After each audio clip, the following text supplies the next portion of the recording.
ಓಂ ನಮೋ ನಾರಾಯಣ. ಓಂ ನಮೋ ನಾರಾಯಣ. ಇವಾಗ ನಾನು ಏನು ಹೇಳಕ್ಕೆ ಬಂದಿದ್ದೀನಿ ಅಂತಂದರೆ,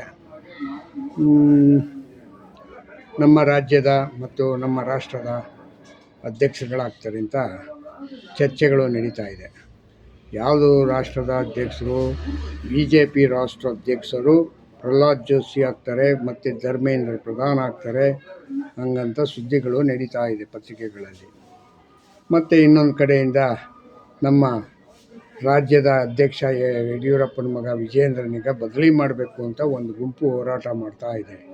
ಅದು ಯಾರಪ್ಪ ಅಂದರೆ ಕುಮಾರ್ ಬಂಗಾರಪ್ಪ ಮತ್ತು ರಮೇಶ್ ಜಾರಕಿಹೊಳಿ ಮತ್ತು ಸಿದ್ದೇಶ್ವರು ಮತ್ತು ಹಿಂಗೆ ಈ ಥರರು ಅದೇನೇನೋ ಏನು ಹೇಳೋದು, ಇವರೆಲ್ಲ ಅಧಿಕಾರನಿಗೆ ಉಂಡವರು. ಸಿದ್ದೇಶ್ವರ ಅವ್ರಿಗೆ ಸೆಂಟ್ರಲ್ ಮಿನಿಸ್ಟ್ರು ಮಾಡಿದರು BJP, ಮತ್ತು ಇವ್ರಿಗೆ ಸ್ಟೇಟ್ ಮಿನಿಸ್ಟ್ರುಗಳು ಮಾಡಿದರು. ಯಾರಿಗೆ? ರಮೇಶ್ ಜಾರಕಿಹೊಳಿಗೆ, ಕುಮಾರ್ ಬಂಗಾರಪ್ಪನಿಗೆ ಎಲ್ಲ ಮಿನಿಸ್ಟ್ರಾಗಿ ಏನು ಕಟ್ಟಾಕಿದ್ರು. ಈಗ ಇವ್ರನ್ನ ಬದಲಿ ಮಾಡಿಬಿಟ್ಟು ಏನು ಮಾಡ್ಕೊತಾರೆ? ಯಾಕೋಸ್ಕರ ಈ ಬದಲಿ ವಿಷಯ ಓಡಾಡ್ತಾ ಇದೆ ಗೊತ್ತಾಗ್ತಾ ಇಲ್ಲ.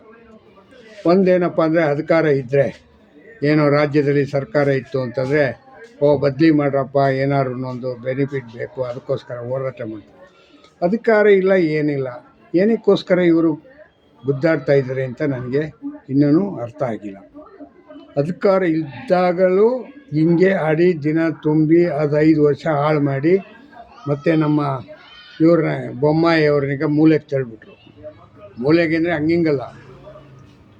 ಮತ್ತು ಇವರಿದ್ದಾರಲ್ಲ ನಮ್ಮ ಅಶೋಕ್ ಅವರು, ವಿರೋಧ ಪಕ್ಷ ನಾಯಕರು, ಎಲ್ಲೋಗ್ಬಿಟ್ಟವ್ರೆ, ನಾಪತ್ತೆ ಆಗವ್ರೆ ಅಂತ ಗೊತ್ತಿಲ್ಲ. ಒಂದು ದಿವಸನಾದ್ರೂ ಪತ್ರಿಕೆಗೆ ಬಂದು ಪತ್ರಿಕೆ ಹೇಳಿಕೆ ಕೊಡ್ತಾ ಇಲ್ಲ, ಮತ್ತು ಏನೂ ವಿಷಯ ಇಲ್ಲ. ಯಾಕೆ ಹಿಂಗಾಯಿತು, ಏನಾಯಿತು ಅಂತಲೂ ಗೊತ್ತಿಲ್ಲ. ಮತ್ತು ಹೇಳ್ಬೇಕು ಅಂತಂದರೆ, ಅಶೋಕ್ ಅವರು ರಾಜ್ಯದಕ್ಕೆ ಏನಾದ್ರೂ ಅನುಕೂಲ ಆಗೋ ರೀತಿಯಲ್ಲಿ ಹೋರಾಟ ಮಾಡ್ತಾವ್ರೆ, ಎಲ್ಲಿ ಹೋರಾಟ ಮಾಡ್ತಾವ್ರೆ, ಏನು ಮಾಡ್ತಾವ್ರೆ.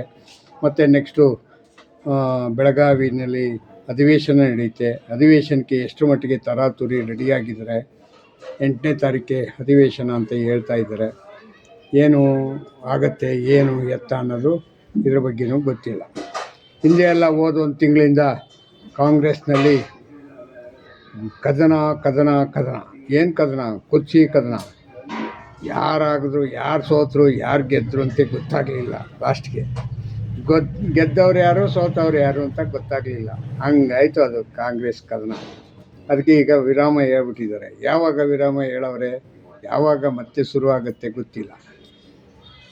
ಮತ್ತು ಇನ್ನೊಂದು ಹೇಳಬೇಕು ಅಂತಂದರೆ, ಇವರು BJP ಅವರು, ಇವ್ರಿಗೆ ಅಧಿಕಾರ ಇಲ್ಲದಿದ್ದಾಗ ಜಗಳ ಕಾಯ್ತಾರಲ್ಲ, ಇವ್ರಿಗೇನು ಅನ್ನಿಸ್ಬೇಕು? ಮುಂದೆ ಎಲ್ಲ ಸಂಘಟನೆ ಮಾಡಿಕೊಂಡು ಇನ್ನೊಂದಷ್ಟು ಕಾರ್ಯಕರ್ತನಿಗೆ ಹೊಸದಾಗಿ ಹುಟ್ಟಾಕೊಂಡು ಮತ್ತೆ ನಾವು ಕದನ ಮಾಡೋಣ, ಜಗಳ ಮಾಡೋಣ ಅಂತ ಏನೂ ಇಲ್ಲ.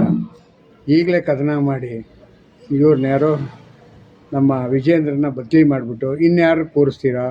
ಯಾರಿದ್ದಾರೆ ಹಣಕಾಸು ವ್ಯವಹಾರಗಳಲ್ಲೆಲ್ಲ ಸ್ಟ್ರಾಂಗ್ ಆಗಿರೋ ವ್ಯಕ್ತಿ? ಪಾರ್ಟಿ ಅಂತಂದರೆ ಪಾರ್ಟಿ ಕಟ್ಟೋದು, ಪಾರ್ಟಿನಲ್ಲಿ ಕೆಲಸ ಮಾಡಬೇಕು ಅಂತಂದರೆ ದುಡ್ಡಿಲ್ದಿದೆ ಅವನು ಯಾರೋ ಬಂಗಾರಪ್ಪನ ಮಗನ ಕೊಟ್ಬಿಡ್ರಪ್ಪ, ಅವನೇ ಹಾಕ್ಬಿಡ್ಲಿ, ಅದಷ್ಟು ಏನೇನು ಖರ್ಚಾಗುತ್ತೆ ಎಲ್ಲ ಅವನೇ ನೋಡ್ಕೊಳ್ಳಿ. ಜಾರಕಿಹೊಳಿ ಒಂದು ವೇಳೆ ಮಾಡಬಹುದು. ಕುಮಾರ್ ಬಂಗಾರಪ್ಪನ ಮಗ ಕುಣಿತವನಲ್ಲ, ಅವ್ನು ಕೈಲಿ ಕೊಟ್ಬಿಡಿ, ಇಲ್ಲ ಸಿದ್ದೇಶ್ವರ ಕೈಲಿ ಕೊಟ್ಬಿಡಿ. ಪಕ್ಷನಿಗೆ ಮೂಲೆ ಗುಂಪಾಗಿ ತನ್ನ ಹೆಂಡ್ರನ್ನ ಗೆಲ್ಸ್ಕೊಳಕ್ಕಾಗದೆ ಸಿದ್ದೇಶ್ವರ ಯಾವ ಸೀಮೆ MP ಆಗಿದ್ರಪ್ಪ?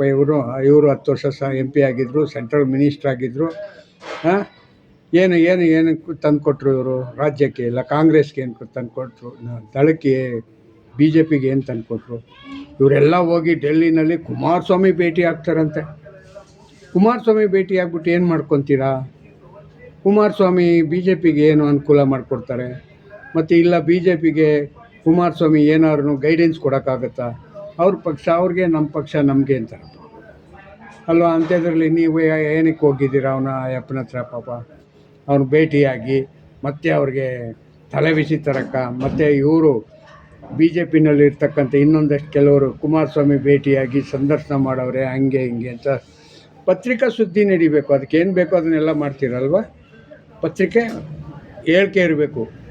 ಎಲ್ಲ ನೀವೆಲ್ಲ ಪೇಪರ್ ಹುಲಿಗಳು ಅಷ್ಟೇ. ಮತ್ತಿನ್ನೇನು ನಿಜವಾಗಿ ಸಾಧನೆ ಮಾಡಿದ್ದೇಳ? ಕುಮಾರ್ ಬಂಗಾರಪ್ಪ, ನಿನ್ನ ತಮ್ಮನ ಜೊತೆ ಒಂದು ಹೋರಾಟ ಮಾಡಿ ನೋಡೋಣ.